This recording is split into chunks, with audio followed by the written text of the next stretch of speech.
ನಮಸ್ಕಾರ ರೀ. ನಾನು ಸಿ ಟಿ ಪಾಟೀಲ್ ಅಂತೇಳಿ ಕಾವೇರಿ ಸೀಡ್ಸ್ ಕಂಪ್ನಿ ಬಂದಿದ್ದೀನಿ. ಇವತ್ತಿನ ದಿವಸ ಈ ಒಂದು ಕ್ಷೇತ್ರೋತ್ಸವ ಕಾರ್ಯಕ್ರಮಕ್ಕೆ ತಾವೆಲ್ಲ ಬಂದಿರಿ. ಸರ್ ತಮ್ಮ ಹೆಸರು ಸರ್? ಬಸವರಾಜಸ್ವಾಮಿ ಅಂತೇಳಿ. ಬಸವರಾಜಸ್ವಾಮಿ ಊರ್ರಿ? ಜಾಗಟಗಲ್. ಏನು ದೇವದ್ರ ತಾಲೂಕ ಜಾಗಟಗಲ್ ಗ್ರಾಮ. ಇವತ್ತು ಕ್ಷೇತ್ರೋತ್ಸವ ಮಾಡಿದ್ರಿ ನೀವು. ನಾವು ಯಾವ ಹೊಲಕ್ಕೂ ಖಂಡಿತ ಹೋಗಿದ್ದಿಲ್ಲ. ಇವತ್ತು ನೀವು ಫೋನ್ ಮಾಡಿದ ಸಲುವಾಗಿ ಬಂದಿದ್ದೀವಿ. ನೋಡೋಕತ್ತೀವಿ, ತುಂಬ ಖುಷಿ ಅನಿಸ್ತದೆ. ಯಾವ ರೀತಿ ಸರ್ ಇದು? ಯಾಕಂದರೆ ಈ ಸಾಕಷ್ಟು ಕಂಪ್ನಿಗಳು ಒಂದು 15 ವರ್ಷದಿಂದ ನಾವು ಸಾಕಷ್ಟು ಬೆಳೆಯನ್ನು ಬೆಳೆದಿದ್ದೀವಿ, ಹತ್ತಿನೂ ಹಾಕಿದ್ದೀವಿ. ಆದರೆ ಈ ಥರ ಹತ್ತಿ ಬೆಳೆದದ್ದು ನಾನು ಯಾವಾಗೂ ನೋಡಿಲ್ಲ. ನನ್ನ ಹೊಲಗಳು ಸಾಕೊಟ್ಟು 15-20 ಎಕರೆ ಹಾಕ್ತಿದ್ದೀನಿ. ಬೇರೆ ಬೇರೆ ತಳಿಗಳು ಹಾಕಿದ್ವಿ. ಆದರೆ ಇದು ನೋಡೋದ್ರಿಂದ ಹೆಂಗದಂದರೆ ಸೇಮ್ ಎಲೆ ತೋಟ ಹೆಂಗೆ ಬಂದದ ಹಂಗೆ ಬಂದದ. ಈಗ ಆಗಲೆಲ್ಲ ಆಲ್ರೆಡಿ 50% ಹತ್ತಿ ಹೊಡೋದು ಕೆಳಗೆ. ಈಗ 50% ಕಾಯಿ ಅದ, ಮೇಲೆ ಹೂವು ಫಲನ ಐತಿ. ಸುಮಾರು 5.5 6 ಫೀಟ್ ಹೈಟ್ ಐತೆ. ಆಮೇಲೆ ಡಿಸ್ಟೆನ್ಸ್ ಕೂಡ ಭಾಳ ಇಲ್ಲ, ಕಾಯಿ ಗ್ಯಾಪ್ ಕೊಟ್ಟಿಲ್ಲ. ಕಂಟಿನ್ಯೂ ಎಲ್ಲ ಕೊಲ್ಲಿಗೆ ಕಾಯಿಗಳು ಕಾಯಿಗಳು ಬಂದವ. ಈ ಕಾಯಿ ಗಾತ್ರ ಹೆಂಗದಂದರೆ ಸೇಬಣ್ಣಿನ ಥರ ಈ ಕಾಯಿ ಗಾತ್ರ ಬಂದವ.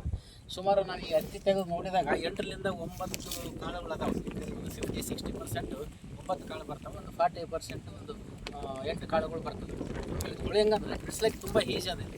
ಯಾಕಂದ್ರೆ ಅತ್ಯಂತ ದೊಡ್ಡ ಪ್ರಮಾಣದಾಗ ಬೆಳೆ ಬಿಚ್ಚದ, ಸೈಜಿನ ದೊಡ್ಡದಲ್ಲ, ಫುಲ್ ಓಪನ್ ಆಗ್ತದೆ. ನಾವು ಬಿಡಿಸ್ಬೇಕಾದ್ರೆ ಪೂರ ಕ್ಲೀನ್ ಬರ್ತದೆ. ಈ ಕೆಲವೊಂದು ಮೊದಲು ತಳಿಗಳು ಏನಿದ್ವಲ್ಲ, ಇವು ಅರ್ಧ ಒಳಗಾಗ್ತಿತ್ತು, ಅರ್ಧ ಹೊರಗೆ ಆಗ್ತಿತ್ತು.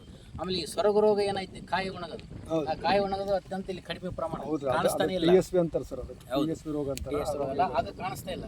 ಆಮೇಲೆ ಈ ಕೆಂಪು ರೋಗ ಏನು ಬರ್ತಲ್ಲ, ಅದ್ರ ಕೂಡ ಕಾಣಿಸ್ತಾ ಇಲ್ಲ. ಆಮೇಲೆ ಮಂಚು ಜಾಸ್ತಿ ಇದೆ, ಹಸಿರಾಗಿ ಜಾಸ್ತಿ. ಈ ವರ್ಷ ಒಂದೇ ಒಂದು ನೀರು ಕಟ್ಟಿದೆ, ಜಾಸ್ತಿ ಕೂಡ ಕಟ್ಟಿಲ್ಲ. ಮಳೆ ಜಾಸ್ತಿ ಆದ ಸಲುವಾಗಿ ಕಟ್ಟಿಲ್ಲ. ಅತ್ಯಂತ ಪ್ರಮಾಣದಲ್ಲಿ ಕೂಡ ಚೆನ್ನಾಗಿ ಬೆಳೆದು ನೋಡ್ರಿ. ಇದು ಏನಂದ್ರೆ 4ರಿಂದ 5 ತೊಳೆ ಕಾಯಿಗಳನ್ನು ಜಾಸ್ತಿ ಇರ್ತವೆ. ಹೌದು. ಇದರಲ್ಲಿ ಏನಪ್ಪ ಅಂದ್ರೆ 38ರಿಂದ 40 ಬೀಜ ಬರ್ತವೆ. ಬೀಜಗಳ ಸಂಖ್ಯೆ ಹೆಚ್ಚಿರೋದ್ರಿಂದ ಚೆನ್ನಾಗಿ. ಇನ್ನು ಕೂಡ ಇದು ಡಿಸ್ಟೆನ್ಸ್ ನೀವು ಹೇಳಿದಂಗೆ ಜಾಸ್ತಿ ಹಾಕಿದ್ರು ಕೂಡ ಇನ್ನು ಇಳುವರಿ ಜಾಸ್ತಿ ಬರೋದು.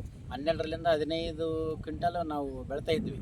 ಈ ಹೋದ ವರ್ಷ ಇವೇ ನಿಮ್ಮ ಬೀಜ ಹಾಕಿದ್ದು 18ರಿಂದ 20 ಅಂತ ರೈತರು ಹೇಳಕತ್ತಾರೆ. ಈ ವರ್ಷ ಕೂಡ ತುಂಬ ಚೆನ್ನಾಗಿದೆ. 20-22 ಈ ವರ್ಷ ನಾನು 18ರಿಂದ 20 ಬರ್ತದೆ ನಾನು ಕಾಯಿಸೋದು. ಈ ಒಂದು ಬೆಳೆ ನೋಡಿದರೆ ಈ ಮುಂದೆ ಕೂಡ ನಾನು 18ರಿಂದ 20 ಎಕರೆ ಹಾಕ್ಬೇಕಂತ ಮಾಡಿದ್ದೀನಿ. ಇದೇ ಒಂದು ಕಾವೇರಿ ಬಂಪರ್ನ ಹಾಕ್ಬೇಕಂತ ನಾನು ಅಪೇಕ್ಷೆ ಮಾಡಿದ್ದೀನಿ. ಈ ಹೊಲ ನೋಡಿ ನನಗೆ ತುಂಬ ಸಂತೋಷ ಅನಿಸ್ತದೆ. ಆಮೇಲೆ ನಮ್ಮ ಆಜು ಬಾಜು ಹೊಲದವ್ರಿಗೆ ಕೂಡ ಇದನ್ನೇ ನಾನು ರೆಕಮೆಂಡ್ ಮಾಡಿದ್ದೀನಿ, ಬೀಜ ತರಿಸಿ ಹಾಕ್ಸ್ಬೇಕಂತ ಅಪೇಕ್ಷೆ ಮಾಡಿದ್ದೀನಿ. ಧನ್ಯವಾದಗಳು.